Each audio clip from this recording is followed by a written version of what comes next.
Whether you and I and a few others will renew the world someday remains to be seen. But within ourselves, we must renew it each day.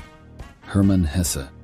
2 months ago, responding in part to the inspiration of living and writing this book, I returned to a more moderate relationship to food.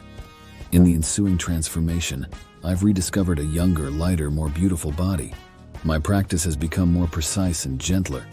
I actually feel a feminine grace in my body, as if I'm becoming soft, light, and pretty. Now, it is important to remember that I am a 175-pound ex-wrestler and football player, and so all of these adjectives are relative. Nevertheless, they accurately describe my experience of my new body.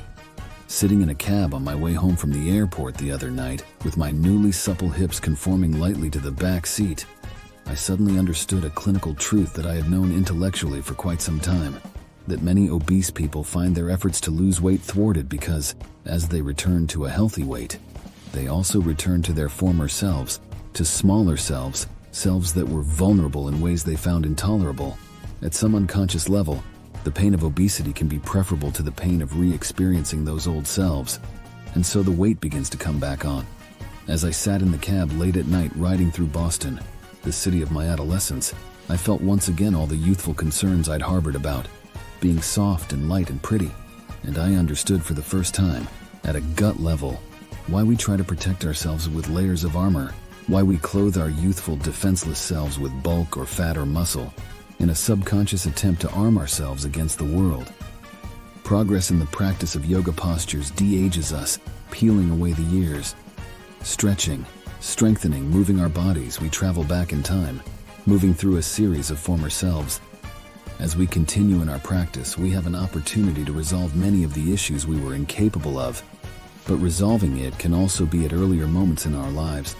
The process can be exhilarating, harrowing, difficult, and destabilizing. Our bodies hold our memories deep within, and yoga brings them to the fore once again. Ours is a specifically physical spiritual discipline. It is about the body. We live in a culture that profits from our fears and negative beliefs about our bodies, and many of us have internalized that negativity. As we embrace our physical discipline, we come face to face with all our negative beliefs and images, a lifetime's worth in fact. But these images are not who we are.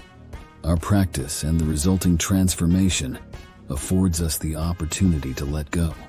As we begin to really live in our bodies and experience our true power, we are also able to move on, to put aside that which is no longer ours.